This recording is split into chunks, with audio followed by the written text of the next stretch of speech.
സമയത്തിനകം ഇവിടെ എത്തിച്ചേരും. വളരെ വിശദമായിട്ടുള്ള പ്രസംഗങ്ങൾ പല ആളുകളും ഈ വേദിയിൽ നടത്തിക്കഴിഞ്ഞു എന്നാണ് ഞാൻ മനസ്സിലാക്കുന്നത്. നമ്മുടെ നാട്, നമ്മുടെ രാജ്യം ബഹുദൂരം മുന്നോട്ട് പോവുകയാണ്. ഒരാവശ്യവുമില്ലാത്ത ഒരു തെരഞ്ഞെടുപ്പ് നിലമ്പൂരിൽ നടക്കുന്നു. തെരഞ്ഞെടുപ്പിൽ ഒരാൾക്ക് പെട്ടെന്നൊരു ദിവസം തോന്നുകയാണ്, നാളിതുവരെ തന്റെ കൂടെ തന്റെ എല്ലാ തെറ്റുകൾക്കും സഹായം ചെയ്തിരുന്ന, തനിക്ക് കുടവിരിച്ചിരുന്ന കേരളത്തിന്റെ മുഖ്യമന്ത്രി പിണറായി വിജയൻ ആള് ശരിയല്ല.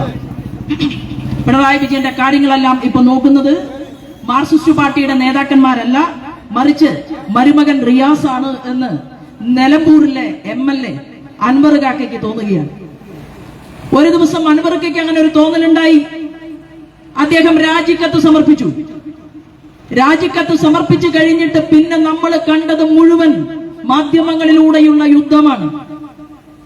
എന്തൊക്കെയാണ് ഇടതുപക്ഷ ജനാധിപത്യ മുന്നണിയെ കുറിച്ച് ശ്രീമാൻ അൻവർ നിങ്ങളോട് സംസാരിച്ചത്, കേരളത്തോട് സംസാരിച്ചത്? ഈ സ്ഥലത്തെ നിലമ്പൂരിലെ ഏതെങ്കിലും ഒരു കപ്പലണ്ടി കച്ചവടക്കാരന്റെ മകളെ കല്യാണം കഴിച്ചു കൊടുക്കാൻ വേണ്ടിയിട്ട് ഒരൽപ്പം സ്വത്ത് ചോദിച്ചു, അല്ലെങ്കിൽ ഒരൽപ്പം വിഹിതം ചോദിച്ചു, സഹായം ചോദിച്ചു ഏതെങ്കിലും ഒരു MP-യോട്, മാർക്സിസ്റ്റ് പാർട്ടിക്ക് അകത്തുള്ള ഒരു MP-യോട്, അല്ലെങ്കിൽ ഒരു മന്ത്രിയോട്, അല്ലെങ്കിൽ മുഖ്യമന്ത്രിയോട്. അതിന്റെ പേരിലല്ല നിലമ്പൂരില് ശ്രീമാൻ അൻവർ രാജിക്കത്ത് കൊടുത്തത്. എന്തിനായിരുന്നു? അൻവർ തന്നെ ഈ രാജ്യത്തോട് വിളിച്ചു പറഞ്ഞു, മാധ്യമ സ്ഥാപനങ്ങൾ, മാധ്യമങ്ങളുടെ ഇടയിൽ ഇരുന്നു കൊണ്ട് അൻവർ പറഞ്ഞത്, ഞാൻ ദക്ഷിണാഫ്രിക്കയില് 20,000 കോടി രൂപ നിക്ഷേപിച്ചിട്ടുണ്ട് എന്നാണ് പറഞ്ഞത്. 1 കോടി എണ്ണാൻ സമയം എത്ര വേണം? നിങ്ങൾ ആലോചിച്ച് നോക്കൂ. 20,000 കോടി രൂപ ദക്ഷിണാഫ്രിക്കയിൽ നിക്ഷേപിച്ചിട്ടുണ്ടെങ്കിൽ അത് എന്ത് കച്ചവടം ചെയ്തിട്ടാണ് 20,000 കോടി രൂപ ഉണ്ടാക്കിയത്? അതൊറ്റയ്ക്ക് അൻവറിന്റെ പോക്കറ്റിലെ പണമാണോ? ഒരു മനുഷ്യൻ എത്ര കാലം അധ്വാനിച്ചാൽ 20,000 കോടി രൂപ ഉണ്ടാകുമെന്ന് ഈ അങ്ങാടിയിൽ നിൽക്കുന്ന ആളുകൾ നിങ്ങളൊന്ന് ആലോചിച്ച് നോക്കണം. ആരുടെ പണമാണ്? അപ്പൊ എന്താ കാര്യം? കേരളത്തിന്റെ ഭരണകൂടത്തിന് നേതൃത്വം കൊടുത്ത, പാവപ്പെട്ടവന്റെ വയലേലകളിലെ പാട്ട് പാടിച്ച സാധാരണക്കാരായിട്ടുള്ള കർഷകരുടെയാണ് എന്റെ പാർട്ടി എന്ന് പറഞ്ഞ, ഒരു കാലത്ത് പാവപ്പെട്ടവർക്ക് വേണ്ടി ചങ്ക് പകുത്തു കൊടുത്ത AK ഗോപാലന്റെ പാർട്ടി, കൃഷ്ണപിള്ളയുടെ പാർട്ടി, EM ശങ്കരൻ നമ്പൂതിരിപ്പാടിന്റെ പാർട്ടി. പ്രിയപ്പെട്ടവരെ, ആ പാർട്ടിയുടെ തലപ്പത്തേക്ക്, ആ പാർട്ടിയുടെ അന്തകവിത്തായിട്ടുള്ള കണ്ണൂരിലെ പിണറായിലെ പാറപ്പുറത്ത് ജനിച്ച മിസ്റ്റർ പിണറായി വിജയൻ കടന്നു വന്നപ്പോ ഈ പാർട്ടിയിൽ പാവപ്പെട്ടവനെ പാർശ്വവൽക്കരിച്ചു. പാർശ്വവൽക്കരിച്ച പാവപ്പെട്ടവന് എന്തെങ്കിലും നേടിക്കൊടുക്കാൻ വേണ്ടി നിയമസഭയ്ക്കകത്ത് നാട്ടിൽ നിന്ന് നിവർത്തി നിന്നുകൊണ്ട് സംസാരിച്ചതിന്റെ പേരിലാണോ ഇവിടെ ഒരു ഉപതെരഞ്ഞെടുപ്പ് ഉണ്ടായത്? ആണോ? ഇവിടുത്തെ ഏതെങ്കിലും സാധാരണക്കാരായിട്ടുള്ള കർഷകരുടെ വിഷയം അത് കേരള നിയമസഭയിൽ ചർച്ച ചെയ്തുകൊണ്ട് കേരളത്തിലെ കർഷകരുടെ പ്രശ്നം പരിഹരിക്കാൻ കാർഷിക വകുപ്പ് മന്ത്രി തയ്യാറാവുന്നില്ല എന്ന് പറഞ്ഞുകൊണ്ടാണോ കേരളത്തിന്റെ നിയമസഭയ്ക്കകത്ത് അൻവർ ചോദിച്ച ഏതെങ്കിലും ചോദ്യത്തിന് ഉത്തരം കിട്ടാത്തത് കൊണ്ടാണോ രാജിക്കത്ത് കൊടുത്തത്, രാജിവെച്ചത്? അല്ല. എന്താ സംഭവിച്ചത്? പിണറായി വിജയന്റെ കഥകൾ, കേരള മുഖ്യമന്ത്രിയുടെ കഥകൾ കൃത്യമായി അറിയാമായിരുന്ന ശ്രീമാൻ അൻവർ അതിന് കൂട്ടുകിട്ടിയപ്പോ ആ സമയത്ത് അതെല്ലാം മൂടി വെച്ചുകൊണ്ട് കേരള മുഖ്യമന്ത്രിയോടൊപ്പം ഇടതുപക്ഷ ജനാധിപത്യ മുന്നണിയുടെ മന്ത്രിമാരോടൊപ്പം കഴിവും പ്രാപ്തിയുമുള്ള മന്ത്രിമാരെ, മുൻകാലത്തെ മന്ത്രിമാരെ, ഈവൻ ശ്രീമാൻ സുധാകരനെ വരെ വീട്ടിലിരുത്തിക്കൊണ്ട് അഴിമതിയുടെ കറപുരളാത്ത മാർക്സിസ്റ്റ് കമ്മ്യൂണിസ്റ്റ് പാർട്ടിയുടെ റോഡ് വികസനത്തെ കുറിച്ച് നോക്കിക്കൊണ്ടിരുന്ന ആ സുധാകരൻ സാറിനെ വരെ വീട്ടിലിരുത്തിക്കൊണ്ട് ഈ കേരളത്തിൽ മുഖ്യമന്ത്രി പിണറായി വിജയന്റെ 2ാം മന്ത്രിസഭ അധികാരത്തിൽ വന്നപ്പോ ആ 2ാം മന്ത്രിസഭയ്ക്ക് എല്ലാ വഴിവിട്ട സഹായ സഹകരണങ്ങളും ചെയ്തു കൊടുത്ത കേരളത്തിന്റെ മുഖ്യമന്ത്രി പിണറായി വിജയൻ ചില കാര്യങ്ങളിൽ നയം മാറ്റം വരുത്തി. അതാണ് അൻവർ രാജിവെക്കാൻ കാരണം. മലപ്പുറം ജില്ലക്കാർക്ക് വേണ്ടിയല്ല രാജിവെച്ചത്, ഇവിടുത്തെ ബിസിനസ്സുകാർക്ക് വേണ്ടിയല്ല രാജിവെച്ചത്, ഇവിടുത്തെ ഏതെങ്കിലും ഒരു വലിയ റോഡ് ഉണ്ടാകണം എന്ന് പറഞ്ഞതിന്റെ പേരിലല്ല രാജിവെച്ചത്. ഇവിടുത്തെ പാവപ്പെട്ട മനുഷ്യർ മണലാരണ്യത്തിൽ കിടന്ന് കഷ്ടപ്പെട്ടുണ്ടാക്കുന്ന മുസ്ലിം ജനസാമാന്യം ബഹുഭൂരിപക്ഷം വരുന്ന വിദേശത്ത് പോയി പണിയെടുത്ത് തന്റെ ഉമ്മയെയും തന്റെ ഭാര്യയെയും ജനിച്ചു വീണ കുഞ്ഞിനെയും വരെ കാണാൻ 3 വയസ്സും 4 വയസ്സും കാത്തുനിന്ന് 4 കൊല്ലം കഴിഞ്ഞ് നാട്ടിൽ വന്ന് കിട്ടിയ നാണയത്തുട്ടുകൾ ചേർത്ത് വെച്ചുകൊണ്ട് ഒരു കൂര കെട്ടിയുണ്ടാക്കി അവിടെ ജീവിച്ച വിദേശ മലയാളിക്ക് വേണ്ടിയല്ല രാജിവെച്ചത്. ആർക്ക് വേണ്ടിയാണ് രാജിവെച്ചത്? സ്വന്തം സാമ്രാജ്യത്തിലെ പണക്കൂമ്പാരം എണ്ണി നോക്കിയപ്പോ അത് മുന്നോട്ട് പോകാനുള്ള വഴി കാണാതെ ഈ കള്ളക്കടത്ത് സ്വത്ത് വിഹിതം അത് പങ്കുവെക്കുന്നതിലെ തർക്കം കൊണ്ടാണ് കേരള മുഖ്യമന്ത്രി പിണറായി വിജയനെ കരണക്കുറ്റിക്ക് 2 കൊടുത്ത് നിലമ്പൂരിലെ MLA രാജിക്കത്ത് കൊടുത്തത്. നാട് നന്നാക്കാൻ വേണ്ടിയിട്ടാണോ? ഈ നാട്ടിലെ ജനങ്ങൾക്ക് വേണ്ടിയിട്ടാണോ ഈ തെരഞ്ഞെടുപ്പ്? ഈ നാട്ടിലെ ജനങ്ങൾക്ക് വേണ്ടിയാണോ അദ്ദേഹത്തിന്റെ സ്റ്റേറ്റ്മെന്റുകൾ? ആ ചോദ്യം ഇവിടെ ഉയരുമ്പോൾ അതിന് കാരണക്കാരനായ അദ്ദേഹത്തെ എല്ലാ സഹായവും ചെയ്തു കൊടുത്തുകൊണ്ട് വളർത്തി ഇടുക്കിയിൽ ഒരു MM മണി, ലംബോദരൻ, ഇവരൊക്കെയാണ് പിണറായി വിജയന്റെ സ്വത്തിന് കാവൽ നിൽക്കുന്ന ഭൂതങ്ങൾ. മലപ്പുറം ജില്ലയിൽ പിണറായി വിജയന്റെ സ്വത്തുവകകൾക്ക്, ബിനാമി സ്വത്തുവകകൾക്ക് കാവൽ നിൽക്കുന്ന ഒരു കുട്ടിഭൂതമായിരുന്നു ശ്രീമാൻ അൻവർ. ഇത് പറയുമ്പോ എന്നോട് ദേഷ്യം തോന്നിയിട്ട് കാര്യമില്ല. കാരണം എന്താണ്? അങ്ങനെ നിധി കാക്കുന്ന ഭൂതങ്ങളെ പലരെയും അവരോട് നന്ദി കാണിക്കാതെ, അവരോട് സ്നേഹം കാണിക്കാതെ, അവരോട് കാരുണ്യം കാണിക്കാതെ, സമയത്തിനും സന്ദർഭത്തിനും പുറങ്കാലി കൊണ്ടടിച്ച മാർക്സിസ്റ്റ് പാർട്ടിയുടെ ലീഡർ എന്ന് പോലും പറയാൻ സാധിക്കാത്ത കക്കൂസിനെതിരെ സമരം നടത്തിച്ചു. സഖാക്കളെ കൊണ്ട് പാടത്തെ ട്രാക്ടറിനെതിരെ സമരം നടത്തിച്ചു. ഇവിടത്തെ മൊബൈൽ ഫോണിനെതിരെ സമരം നടത്തിച്ചു. ഏതെങ്കിലും ഒരു നല്ല വ്യവസായം വന്നാൽ അതിന്റെ മുന്നില് ചുമന്ന കൊടി കുത്തിച്ചുകൊണ്ട് ഇൻകുലാബ് സിന്ദാബാദ് വിളിച്ചുകൊണ്ട് നാട് നന്നാകാതിരിക്കാൻ സമരം നടത്തിച്ച് സ്വന്തം മകൾക്ക് 600 കോടിയുടെ ആസ്തി, സ്വന്തം മകന് മാത്രമല്ല മകൻ അമ്മായി അപ്പന് നരേന്ദ്രമോദി കൊടുത്ത റോഡിൽ ക്യാമറ വെക്കാൻ അവസരം കൊടുത്തു. പിന്നെയോ 2 പോക്കറ്റിലും ആപ്പിൾ ഫോൺ, സ്വകാര്യ വിമാനത്തിൽ മാത്രം യാത്ര, അതിന് യാതൊരു പ്രശ്നവുമില്ല. എന്നോടും നിങ്ങളോടും പറഞ്ഞു മുതലാളിമാർക്കെതിരെ സമരം. പാവപ്പെട്ടവരുടെ പാർട്ടി എന്ത് മണ്ണംകെട്ടയാണ് പാവപ്പെട്ടവരുടെ പാർട്ടി. പാവപ്പെട്ടവരുടെ പാർട്ടിക്കാരൻ കേരളത്തിൽ 9 വർഷക്കാലം ഈ സംസ്ഥാനത്തിന്റെ ഭരണകൂടത്തിന് നേതൃത്വം കൊടുത്തിട്ട് സാധാരണക്കാരായിട്ടുള്ള ആശാപ്രവർത്തകരായിട്ടുള്ള അമ്മമാർ സെക്രട്ടേറിയറ്റിന്റെ മുന്നിൽ സമരം നടത്തിയപ്പോ 100 രൂപ കൂട്ടിക്കൊടുക്കാൻ പറ്റാത്ത, ആരോഗ്യ വകുപ്പിനെ മാനം മര്യാദയ്ക്ക് കൊണ്ടു നടക്കാൻ പറ്റാത്ത, ആരോഗ്യ വകുപ്പ് മന്ത്രി എന്ന് പറയുന്ന നെഗറ്റീവ് മാത്രമായി മാറിയിട്ടുള്ള വീണയോട് കാര്യങ്ങൾ പറഞ്ഞ് മനസ്സിലാക്കാൻ സാധിക്കാത്ത, ഇവിടുത്തെ പാവപ്പെട്ടവരുടെ വികാരവും വിചാരവും മനസ്സിലാക്കാൻ സാധിക്കാത്ത, എന്നാൽ പിണറായി വിജയൻ എല്ലാം മനസ്സിലാവും. പിണറായി വിജയന്റെ മകളുടെ മൂക്കിന്റെ തുമ്പ് വേർത്താൽ പിണറായി വിജയന് മനസ്സിലാവും. മകൻ വിവേകിന് ബുദ്ധിമുട്ടുണ്ടായാൽ മനസ്സിലാകും. മകളുടെ കുട്ടി അതിന് കുളം നിർമ്മിക്കണം, സെക്രട്ടേറിയറ്റിന്റെ മുന്നില് നല്ല നല്ല നവീകരണങ്ങൾ നടത്തണം, ലക്ഷക്കണക്കിന് രൂപയാണ്. തോമസ് ഐസക് തോർത്തുമുണ്ട് വാങ്ങിയാൽ ഈ അങ്ങാടിയിൽ നിൽക്കുന്നവര് ഖജനാവിൽ നിന്ന് 150 രൂപ കൊടുക്കണം. കൊടുത്തു. കഴിഞ്ഞ ഗവൺമെന്റിന്റെ കാലത്ത് തോമസ് ഐസക് സുഖചികിത്സയ്ക്ക് പോയപ്പോ നിങ്ങളാണ് 150 രൂപ കൊടുത്തത്. ശൈലജ ടീച്ചറെ കണ്ണട വാങ്ങി നിങ്ങളുടെ പൈസക്കാണ്. ഇവിടെ എല്ലാവരും MP രാജേഷ്, മറ്റൊരു രാകേഷ്, കണ്ണൂരിലെ രാകേഷ്, പിന്നെ നമ്മുടെ ബിജു, ആലത്തൂരിലെ ബിജു, എല്ലാവരും പറഞ്ഞ എന്താണെന്നറിയോ? എല്ലാവരുടെയും ഭാര്യമാർക്ക് ജോലി വേണം. ആശാ വർക്കേഴ്സിന് ശമ്പളമില്ല. PSCയിലൂടെ ഒരാൾക്കും ജോലി കൊടുക്കുന്നില്ല. PSCയിലൂടെ പഠിച്ച് റാങ്ക് വാങ്ങിയിട്ടുള്ള കുട്ടികൾ തിരുവനന്തപുരത്ത് സമരത്തിന് നേതൃത്വം കൊടുക്കുമ്പോ ഇവർക്ക് ആർക്കെങ്കിലും ദുഃഖമുണ്ടോ? എന്താ ദുഃഖമില്ലാത്തത്? രാജേഷിന്റെ ഭാര്യ പറഞ്ഞു, ചേട്ടാ രാകേഷിന്റെ ഭാര്യയ്ക്ക് ജോലി കൊടുത്തിട്ടുണ്ട്, അപ്പൊ പിന്നെ എനിക്കും വേണ്ടേ?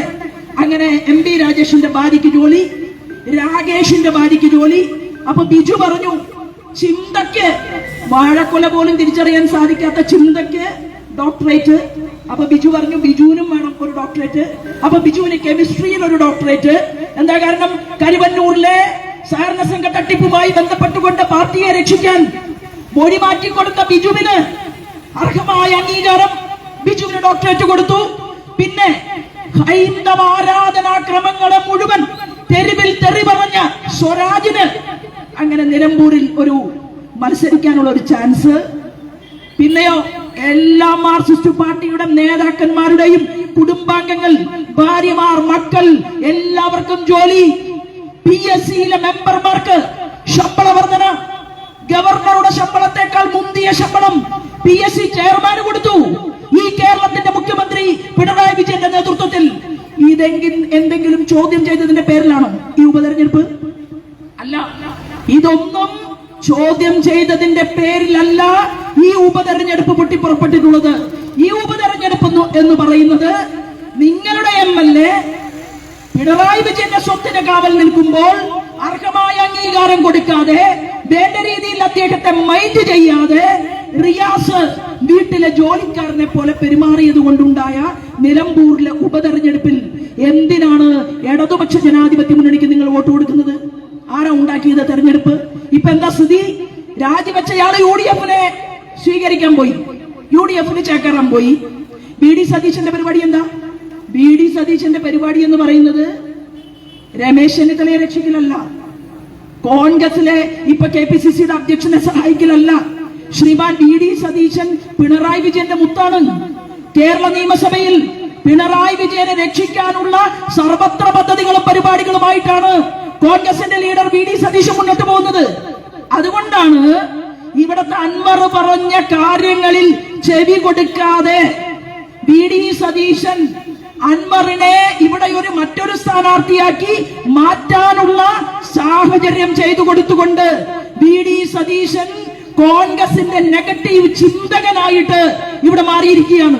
പ്രിയപ്പെട്ട ജനാധിപത്യ വിശ്വാസികളെ, നമുക്ക് ഈ നാടിനെ മാറ്റണം. അപ്പൊ ചോദിക്കും, ഭാരതീയ ജനതാ പാർട്ടി നിങ്ങൾ ജയിക്കുമോ?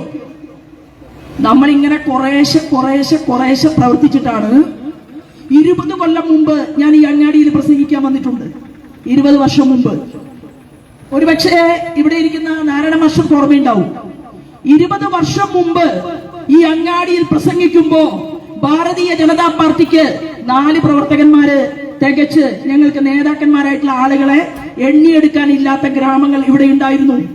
എന്നാൽ ഭാരതീയ ജനതാ പാർട്ടി നരേന്ദ്രമോദിയെ സ്നേഹിക്കുന്ന, നമ്മുടെ നാടിനെ സംരക്ഷിക്കാൻ വേണ്ടിയിട്ട് അവിടെ ജാതിയോ മതമോ വർഗമോ വർണ്ണമോ ഒന്നും നോക്കാതെ മനുഷ്യരെ നെഞ്ചോട് ചേർത്ത് പിടിച്ചുകൊണ്ട് മനുഷ്യർക്ക് വേണ്ടി ജീവിക്കുന്ന, പ്രവർത്തിക്കുന്ന ശ്രീമാൻ നരേന്ദ്രമോദിയുടെ പാർട്ടിക്ക് നിങ്ങളുടെ ഒരു വോട്ടെങ്കിലും നിങ്ങൾ കൊടുക്കാൻ ആഗ്രഹിക്കുന്നുവെങ്കിൽ അത് ദേശീയ രാഷ്ട്രീയത്തിൽ നമ്മുടെ ഭാരതത്തിന്റെ മുന്നോട്ടു പോക്കിന്റെ സമ്മാനമായിട്ടായിരിക്കണമെന്നുള്ള സൂചനയുമായിട്ടാണ് ഞാൻ നിങ്ങളുടെ ഇടയിലേക്ക് എത്തിച്ചേർന്നിട്ടുള്ളത്. ഇന്ന് ദാരുണമായിട്ടുള്ള ഒരു വിഷയം ഇവിടെ ഉണ്ടായി. ഒരു പാവപ്പെട്ട ചെറുപ്പക്കാരൻ മരണപ്പെട്ടു. ആ വീട്ടിലേക്ക് ഞാൻ ചെന്നു. എനിക്ക് അവിടുത്തെ കാഴ്ച കാണാൻ സാധിച്ചു. റോഡില്ല. അതെന്താ അങ്ങനെ ഇല്ലാത്തത്? നിങ്ങൾ എത്ര കാലമായി ഭരിക്കുന്നു? എന്തുകൊണ്ടാണ് നിങ്ങൾ പഞ്ചായത്ത് ഭരണം നടത്തുമ്പോ പാവപ്പെട്ട SC വിഭാഗക്കാരൻ ജീവിക്കുന്ന കോളനികളിലേക്ക് എന്താ വീടില്ലാത്തത്? ശ്രീമാൻ നരേന്ദ്രമോദിയുടെ പദ്ധതി ഉണ്ടല്ലോ. എന്താണ്? ഗ്രാമീണ സഡക് യോജന പദ്ധതി. ഗ്രാമങ്ങളിൽ നിന്ന് റോഡുകൾ പൊതുനിരത്തിലേക്ക് വെട്ടിക്കൊടുക്കാൻ വേണ്ടി ഗ്രാമീണ സഡക് യോജന പദ്ധതിയിൽ എന്തുകൊണ്ടാണ് ഈ സാധാരണക്കാരുടെ പ്രദേശങ്ങളെ ഉൾപ്പെടുത്താതിരുന്നത്? നമ്മൾ അങ്ങനെ കഷ്ടപ്പെട്ട് റോഡില്ലാത്ത വഴിയിലൂടെ ആ വീട്ടിലേക്ക് ചെന്നപ്പോ അവിടെ BSc പഠിച്ച ഒരു പെൺകുട്ടിയുണ്ട്. ജോലിയില്ല. കാരണം എന്താ? ജോലി കിട്ടില്ല. റാങ്ക് കിട്ടിയാലും 1ാം റാങ്ക് കിട്ടിയാലും നിങ്ങൾ 22ാം റാങ്കുകാരിയാക്കി PSC മാറ്റും. അതിനാണ് ഈ കേരളത്തിൽ വളരെ കുറഞ്ഞ ജനസംഖ്യയുള്ള നമ്മുടെ നാട്ടിൽ 3.5 കോടി ജനങ്ങൾ മാത്രമുള്ള നമ്മുടെ ഈ സംസ്ഥാനത്ത് PSCയെ നോക്കുകുത്തിയാക്കി നിർത്തിക്കൊണ്ട് 3 ലക്ഷത്തോളം വരുന്ന പിൻവാതിൽ നിയമനമാണ് കേരളത്തിന്റെ മുഖ്യമന്ത്രിയും ഭരണകൂടവും ഒരുമിച്ച് ഇവിടെ നടത്തിയിട്ടുള്ളത്. മരിച്ചുപോയിട്ടുള്ള അനന്തുവിന്റെ സഹോദരിക്ക് BSc ഫിസിക്സ് പഠിക്കാൻ സാധിച്ചു. പക്ഷെ ജോലിയില്ല. മറ്റൊരനുജത്തി ഡിഗ്രി പഠിക്കുന്നുണ്ട്. അവൾക്കും ജോലിയില്ല. കിട്ടണമെങ്കിൽ പിൻവാതിൽ നിയമനം വരണം. കിട്ടണമെങ്കിൽ PSC മെമ്പറുടെ കാല് പിടിക്കണം. നിങ്ങൾ കൈക്കൂലി കൊടുക്കണം. 40 ലക്ഷവും 50 ലക്ഷവും കൊടുത്താൽ ഒരാൾക്ക് ഡോക്ടർ, ഒരാൾക്ക് ടീച്ചറാകാം. ഹൈസ്കൂൾ വരെ. കോളേജിൽ ജോലി കിട്ടണമെങ്കിൽ 70 ലക്ഷവും 75 ലക്ഷവും കൊടുക്കേണ്ട ഒരു സാഹചര്യം ഇന്ന് ഈ കേരളത്തിന്റെ മണ്ണിലുണ്ട്. ആ സാഹചര്യം ആരാണ് ഉണ്ടാക്കിയത്? കോൺഗ്രസ്സുകാരൻ.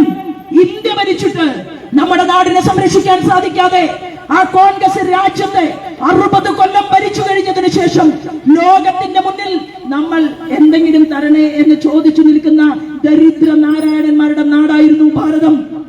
അവിടെ നിന്നാണ് ആരാധനായിട്ടുള്ള അടൽ ബിഹാരി വാജ്പേയിക്ക് ഒരവസരം കിട്ടി. അത് നരേന്ദ്രമോദിയുടെ പൂർവികനായിരുന്നു. ആ അടൽ ബിഹാരി വാജ്പേയി എന്ന് പറയുന്ന മനുഷ്യൻ ഈ രാജ്യത്തിന്റെ ഭരണകൂടത്തിന് നേതൃത്വം കൊടുക്കുമ്പോ അന്നാണ് യൂണിവേഴ്സിറ്റിയിലേക്ക് വൈസ് ചാൻസലറെ തേടി ഒരു ഫോൺ കോൾ വന്നു. എന്തിനാണെന്നറിയുമോ?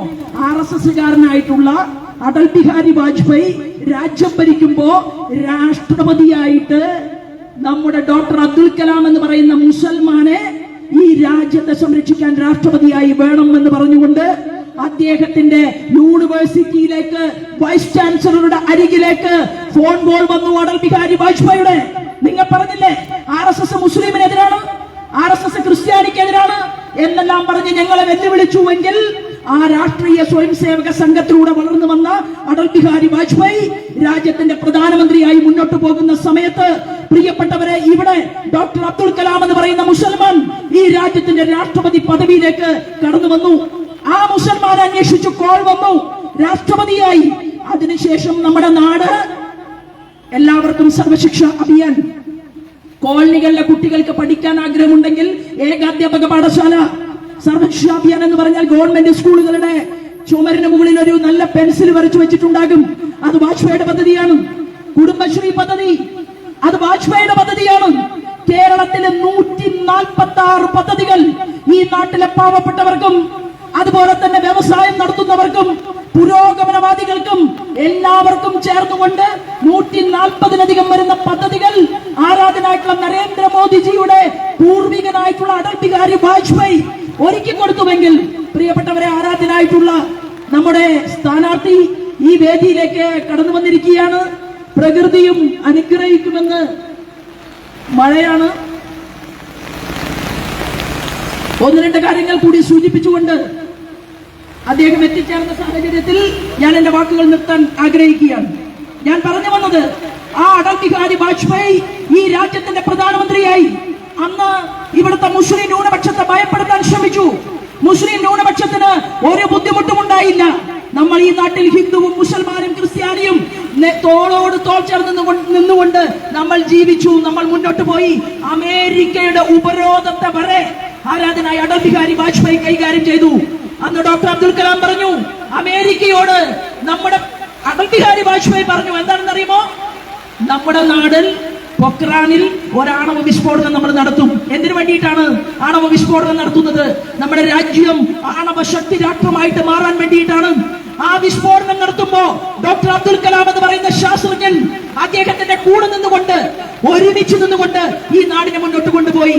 ആ നല്ലവനായിട്ടുള്ള പ്രധാനമന്ത്രി ഈ നാട്ടിൽ വീണ്ടും അധികാരത്തിൽ വരാതിരിക്കാൻ വേണ്ടി നിലമ്പൂരിലെ കമ്മ്യൂണിസ്റ്റുകാരനും നിലമ്പൂരിലെ കോൺഗ്രസുകാരനും നിലമ്പൂരിലെ ലീഗുകാരനും ഒരുമിച്ച് ചേർന്നുകൊണ്ട് എന്ത് ചെയ്തു? ഒന്നാം UPA ഗവൺമെന്റിനെ, നമ്മുടെ അന്ന് ശ്രീമാൻ സുർജിത്ത് വരെയുള്ള കാലമാണ്, മാർക്സിസ്റ്റ് പാർട്ടിയുടെ പ്രകാശ് കാരാട്ടും അതുപോലെ തന്നെ വൃന്ദ കാരാട്ടും സീതാറാം യെച്ചൂരിയും സുർജിത്തും ഉൾപ്പെടെയുള്ള മാർക്സിസ്റ്റ് കമ്മ്യൂണിസ്റ്റ് പാർട്ടിയുടെ മുഴുവൻ നേതാക്കന്മാരും, നമ്മുടെ മലപ്പുറം ജില്ലയിലെ ശ്രീരാമകൃഷ്ണൻ അവറുകളും ഉൾപ്പെടെയുള്ള മുഴുവൻ ആളുകളും കൈയടിച്ച് പ്രോത്സാഹിപ്പിച്ച് ഒന്നാം UPA ഗവൺമെന്റിനെ കമ്മ്യൂണിസ്റ്റ് പാർട്ടി പിന്തുണച്ചു. അങ്ങനെ കമ്മ്യൂണിസ്റ്റ് പാർട്ടി പിന്തുണച്ചിട്ട് മൻമോഹൻ സിംഗ് എന്ന് പറയുന്ന പ്രൈം മിനിസ്റ്റർക്ക് പിന്തുണ കൊടുത്തുകൊണ്ട് 5 കൊല്ലം രാജ്യം മുന്നോട്ട് പോയി. പിന്നെന്തായി? പിന്നെ നാട് മുഴുവൻ ഇത് ചർച്ച ചെയ്തു. മാർക്സിസ്റ്റ് കമ്മ്യൂണിസ്റ്റ് പാർട്ടി പടവലങ്ങ പോലെ താഴേക്ക് വളർന്നു. അവരുടെ എണ്ണം പരിമിതമായി. അവരൊരു കപ്പലണ്ടി പൊതി വാങ്ങി, അത് പാർലമെന്റിൽ ഇരുന്ന് കഴിക്കാവുന്ന ആളുകളുടെ എണ്ണം മാത്രമായി അവർ ചുരുങ്ങി. അപ്പൊ പിണറായി വിജയനോട് അച്യുതാനന്ദൻ പറഞ്ഞു, ഈ കളി തീക്കളിയാണ്, നിങ്ങൾ അങ്ങനെ പുറമേ നിന്ന് പിന്തുണ കൊടുത്തു കഴിഞ്ഞാൽ, കോൺഗ്രസുമായിട്ട് ചേർന്ന് കഴിഞ്ഞാൽ നമ്മുടെ പാർട്ടി ഇല്ലാതായി പോകും. തെറ്റുതിരുത്തണമെന്ന് അച്യുതാനന്ദൻ ആവശ്യപ്പെട്ടു. തെറ്റുതിരുത്തണമെന്ന് അച്യുതാനന്ദൻ ആവശ്യപ്പെട്ടപ്പോ അച്യുതാനന്ദൻ ഇരിക്കുന്ന മാർക്സിസ്റ്റ് കമ്മ്യൂണിസ്റ്റ് പാർട്ടിയുടെ വലിയ വേദിയിൽ അച്യുതാനന്ദനെ വധശിക്ഷയ്ക്ക് വിധിക്കണമെന്ന് നമ്മുടെ ഇവിടുത്തെ ഇപ്പോഴത്തെ സ്ഥാനാർത്ഥി സ്വരാജ് ആവശ്യപ്പെട്ടു. അങ്ങനെ കരഞ്ഞ് ഹൃദയം പൊട്ടി അച്യുതാനന്ദൻ പാർട്ടി ക്യാമ്പിൽ നിന്ന് പുറത്തിറങ്ങി വരുന്ന ദയനീയ ചിത്രം എന്റെയും നിങ്ങളുടെയും മുന്നിലുണ്ട്.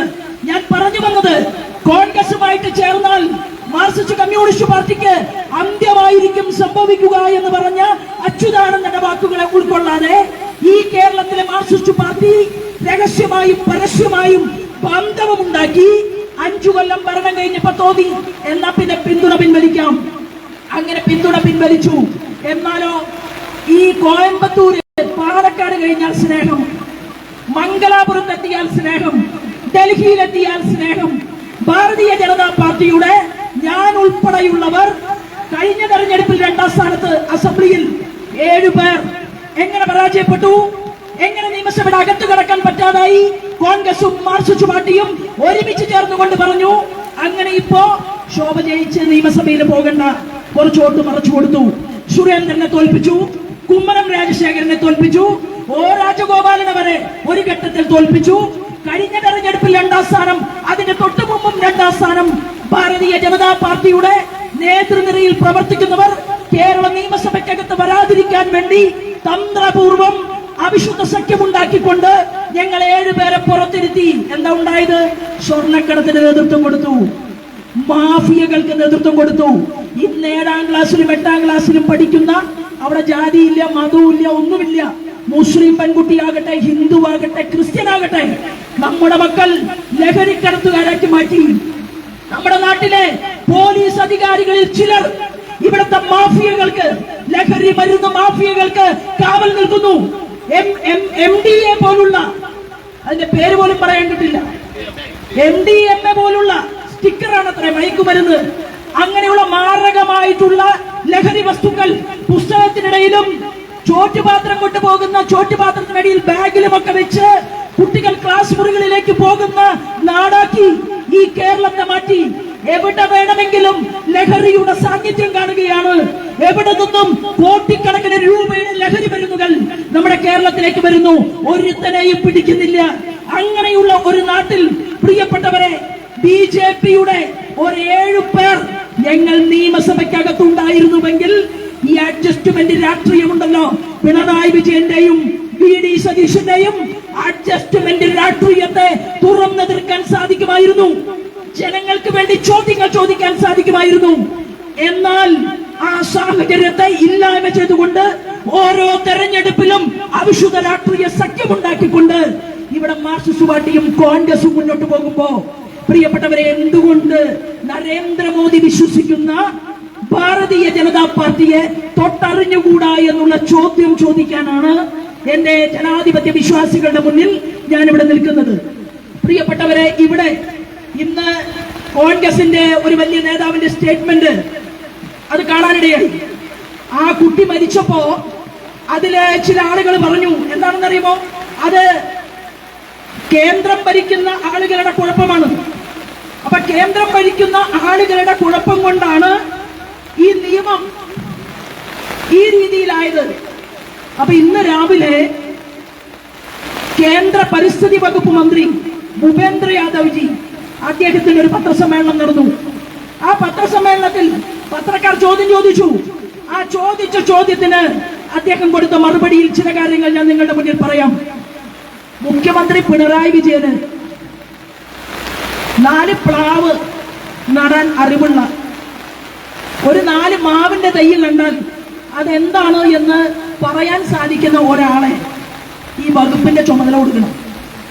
കാടും മരങ്ങളും പുഴയും മലകളും തിരിച്ചറിയാൻ സാധിക്കാത്ത ശശീന്ദ്രൻ ഈ വകുപ്പിന്റെ മന്ത്രിയായതുകൊണ്ടാണ് 8ാം വാർഡിൽ ഒരു മനുഷ്യൻ മരിച്ചിട്ട് അത് കഴിഞ്ഞ് തൊട്ടടുത്ത ഈ കാലഘട്ടത്തിൽ 10ാം വാർഡില് പാവപ്പെട്ട പിഞ്ചു കുട്ടിയെ നമുക്ക് നഷ്ടപ്പെട്ടത്. മന്ത്രിക്ക് ഈ നാട്ടിലെ തന്റെ കയ്യിലുള്ള വകുപ്പിനെ ഉപയോഗിക്കാൻ അറിയാത്തത് കൊണ്ടാണ് വന്യജീവി സംരക്ഷണ നിയമപ്രകാരം 11A പ്രകാരം വേട്ടയാടൽ, മൃഗങ്ങളെ പിടിക്കൽ, മൃഗങ്ങളെ ട്രാൻസ്ലോക്കേഷൻ, അവരെ മാറ്റിപ്പാർപ്പിക്കൽ തുടങ്ങിയവയ്ക്കായി അനുമതി നൽകിയിരിക്കുന്നു കേന്ദ്ര ഗവൺമെന്റ്. അതെന്താ ഈ മന്ത്രിക്ക് അറിയില്ലേ? വയനാടിലെ മനുഷ്യർ മരിച്ചപ്പോ, ആ മനുഷ്യർ മരിക്കുമ്പോ ഈ നിയമം പഠിച്ചിട്ടാണോ വകുപ്പ് മന്ത്രി ഇരിക്കുന്നത്? വകുപ്പ് മന്ത്രി ഇവിടുത്തെ പാവപ്പെട്ട മനുഷ്യരോട് കളവ് പറഞ്ഞുകൊണ്ട് കേന്ദ്രം ഭരിക്കുന്ന നരേന്ദ്രമോദി ഗവൺമെന്റിനെതിരെ സംസാരിക്കാൻ ശ്രമിക്കുന്നതിന് പകരം എങ്ങനെയാണ് വനം വകുപ്പ് കൈകാര്യം ചെയ്യേണ്ടത് എന്ന് ആ മന്ത്രി ഒന്ന് പഠിക്കണം. മന്ത്രി എങ്ങനെ പഠിക്കും? ആ വനത്തിനകത്ത്, വയനാട്ടില് കാടിനകത്ത് കയറിയിട്ട് ഇഷ്ടം പോലെ മരം മുറിച്ചു മാറ്റിയവർക്ക് അവാർഡ്.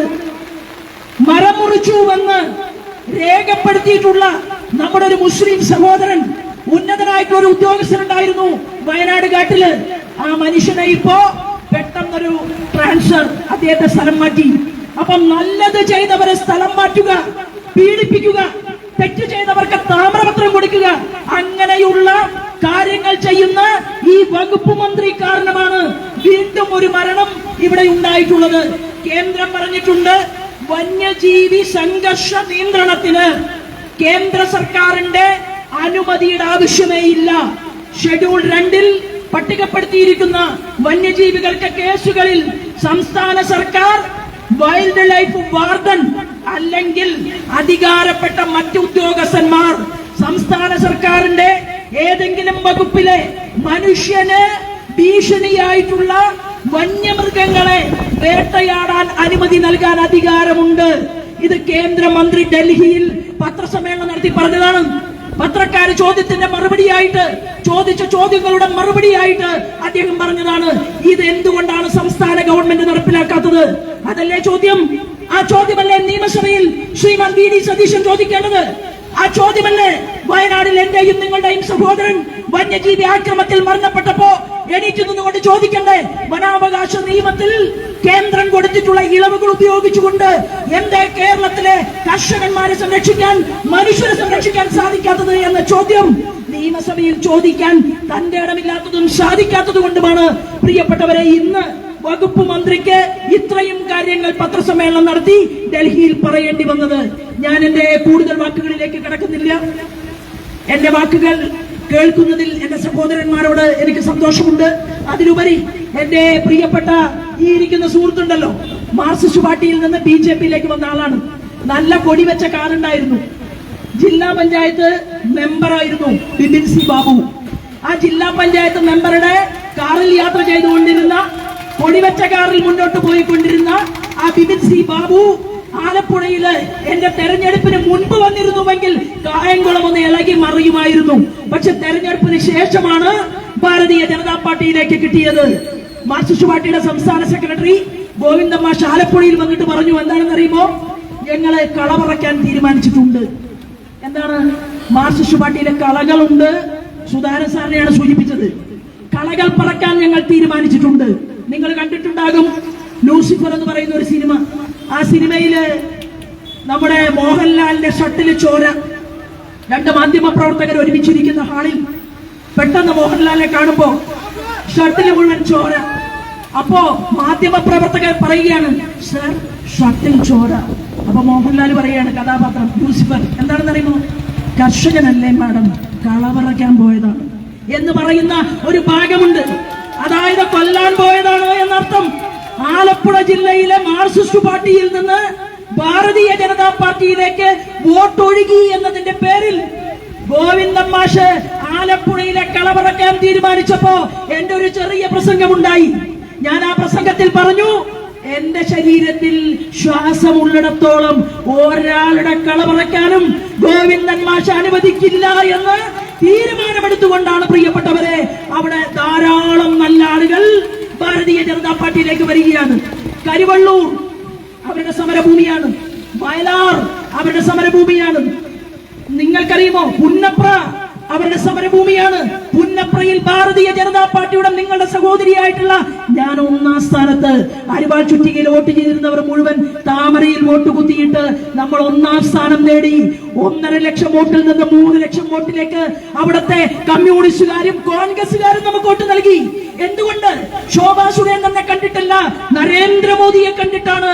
കണ്ടല്ലൂരിലെ കോൺഗ്രസ് ഭരിക്കുന്ന പഞ്ചായത്ത് ഒട്ടാകെ ഭാരതീയ ജനതാ പാർട്ടിയിലേക്ക് വന്നു. ഇത് മാറ്റമാണ്. ഈ മാറ്റം എന്തേ നിലമ്പൂരിന് വേണ്ടേ? ആ ചോദ്യമാണ് പ്രിയപ്പെട്ടവരെ ഞങ്ങൾ ചോദിക്കുന്നത്. എത്രയോ വർഷം കർഷകർക്ക് വേണ്ടി പ്രവർത്തിച്ച, പോരാട്ടത്തിന് നേതൃത്വം കൊടുത്ത എന്റെ പ്രിയപ്പെട്ട സഹോദരൻ. അപ്പൊ ഇവര് ചോദിക്കുകയാണ്, എന്താണ് അദ്ദേഹം എന്താണ് പാർട്ടി മാറിയത്? പാർട്ടി എത്രയോ ആളുകൾ മാറിയിട്ടുണ്ട്. പാർട്ടി മാറുന്നത് എങ്ങനെയാണ്? അജ്ഞാനതിമിരാന്തസ്യ ജ്ഞാനാഞ്ജനശലാകയ ചക്ഷുരുന്മീലിതം യേന തസ്മൈ ശ്രീ ഗുരവേ നമഃ. അന്ധകാരം ബാധിച്ച ഒരു സ്ഥലത്ത് വെളിച്ചം സന്നിവേശിപ്പിക്കപ്പെടുന്നവൻ ആരാണോ അവനാണ് ഗുരു എന്ന് പറയുന്നത് പോലെ ഈ രാജ്യത്തിന്റെ ഭരണകൂടത്തിന് നേതൃത്വം നൽകുന്ന ആരാധനായിട്ടുള്ള നരേന്ദ്രമോദിയുടെ വാക്കുകളും പ്രവൃത്തിയും കഴിഞ്ഞ 11 വർഷത്തെ മുണ്ട് മുറുക്കിയെടുത്തുകൊണ്ട് രാഹുൽ ഗാന്ധി മറ്റേ സ്ഥലത്ത് പോകുന്നില്ല, ഏതാ വേറൊരു രാജ്യത്ത്, അതുപോലെയല്ല നമ്മുടെ നരേന്ദ്രമോദി. എവിടെയും ഓടി ഒളിക്കില്ല, പൊറോട്ട അന്വേഷിച്ചു പോവില്ല, രാത്രിയിൽ കിടക്കുന്ന പായയില് കാണാതാവില്ല. എന്നിട്ട് നമ്മുടെ അന്നത്തെ എസ്പി പറഞ്ഞില്ല, ഓൻ എവിടെ പോയി കിടക്കുകയാണ് എന്റെ റബ്ബേ, ഞാൻ എവിടെന്നാ കണ്ടുപിടിക്കുക എന്ന് ചോദിച്ച് നെഞ്ചത്തെ കൈവച്ച പോലെയല്ല നരേന്ദ്രമോദി ലോകരാജ്യങ്ങൾ മുഴുവൻ ചുറ്റിക്കറങ്ങാൻ പോയത് എനിക്കും നിങ്ങൾക്കും വേണ്ടിയാണ്. ലോകത്തിന്റെ വലിയ സാമ്പത്തിക ഇൻസ്റ്റിറ്റ്യൂട്ട് ആരാധനായിട്ടുള്ള നരേന്ദ്രമോദിജിയെ കുറിച്ച് പറയുന്നത് നമ്മൾ 4ാമത്തെ സാമ്പത്തിക ശക്തി രാഷ്ട്രമായിട്ട് മാറിയിരിക്കുകയാണ്. 26 മുസ്ലിം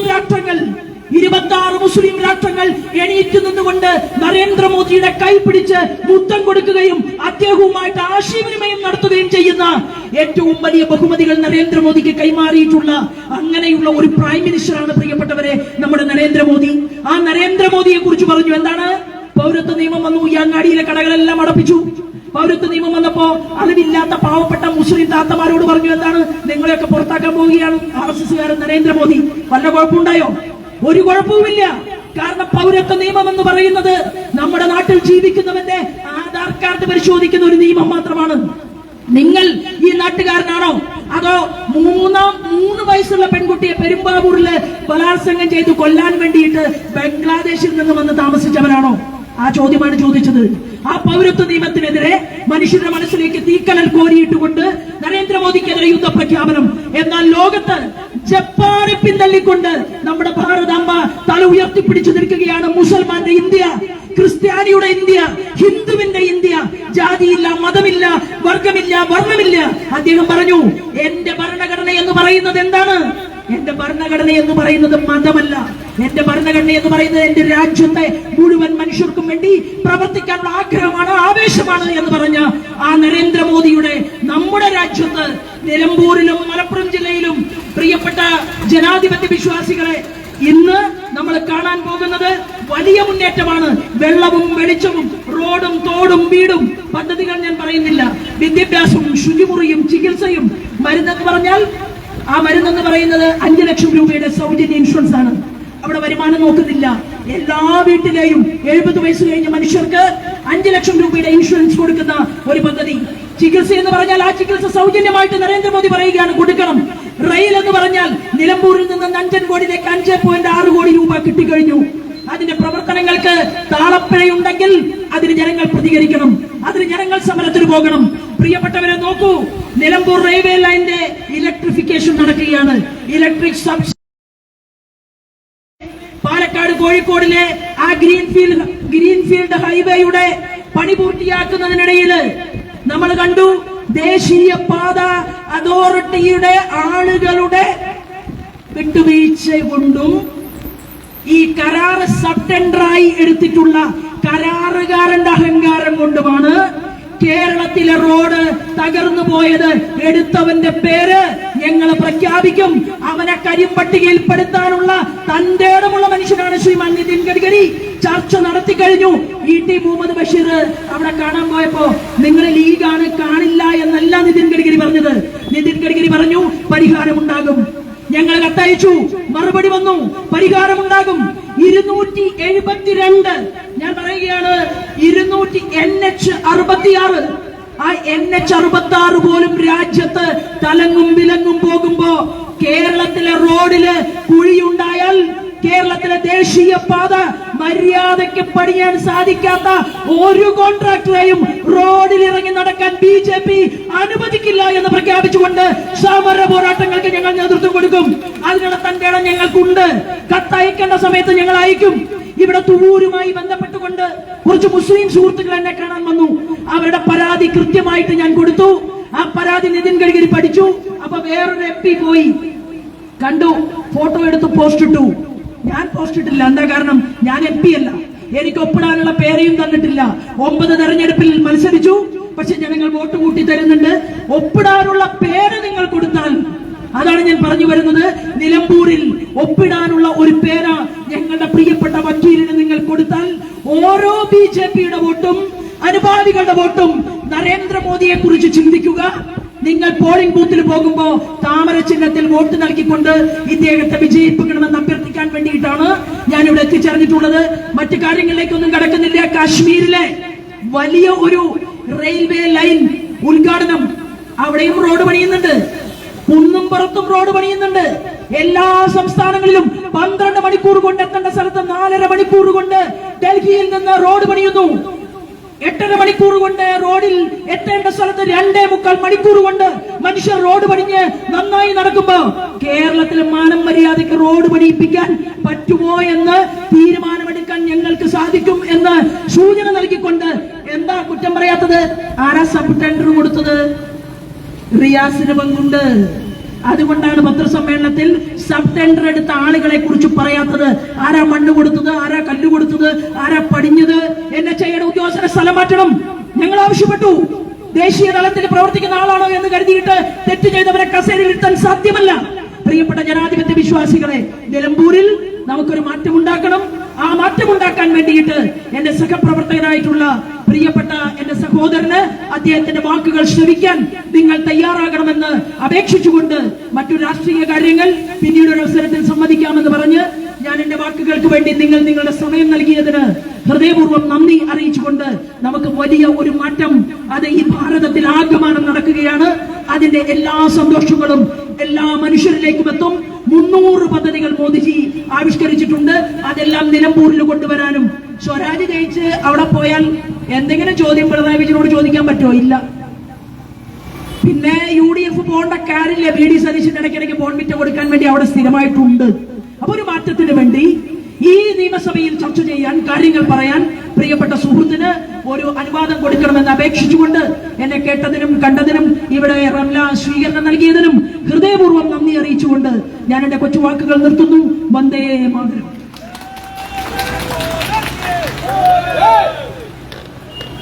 ആരാധ്യനായ NDAയുടെ സ്ഥാനാർത്ഥി ഇവിടെ എത്തിയിട്ടുണ്ട്.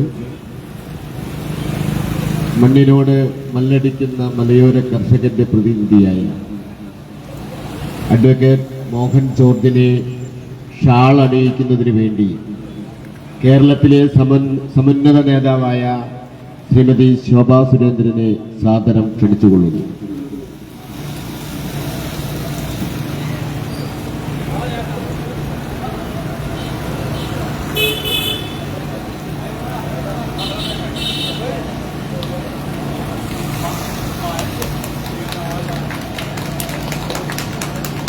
സ്ഥാനാർത്ഥിയെ ഷാളണിയിക്കുന്നതിന് വേണ്ടി ശശികുമാർ, മുരളീധരൻ, അനിൽകുമാർ, നവീൻ,